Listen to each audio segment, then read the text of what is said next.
नमस्कार, मी गीतांजली कोळी, सामाजिक कार्यकर्ता धुळे।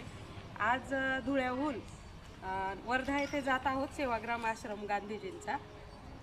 गांधीजींनी दारूबंदीसाठी खूप मोठं कार्य केलं होतं आणि गांधीजींना वाटत होतं की मला जर एक दिवस गांधीजींना विचारलं एकाने की तुम्हाला जर कोणी राष्ट्रपती बनवलं तर तुम्ही कोणतं कार्य करणार, तर गांधीजींनी सांगितलं होतं की मला जर कोणी राष्ट्रपती बनवलं तर मी सर्वात आधी भारतामध्ये दारू बंद करेन।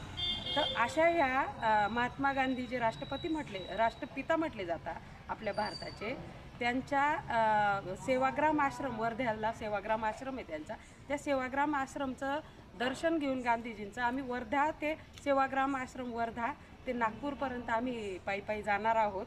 आणि पायी याच्यासाठी की संपूर्ण महाराष्ट्रात दारूबंदी व्हावी।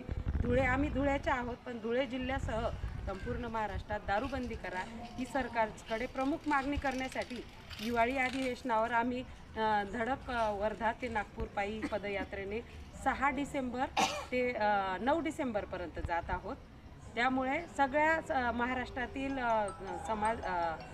महिला भगिनी तसेच युवकांना आवाहन आहे की त्यांनी या दारूबंदी पदयात्रेमध्ये सहभाग घ्यावा, तसेच संपूर्ण महाराष्ट्रामध्ये दारूबंदी होण्यासाठी उठाव करावा।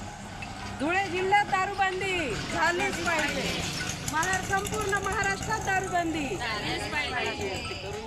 संपूर्ण महाराष्ट्रात दारूबंदी, धुळे जिल्ह्यात दारूबंदी, दारूबंदी। जय हिंद, जय महाराष्ट्र।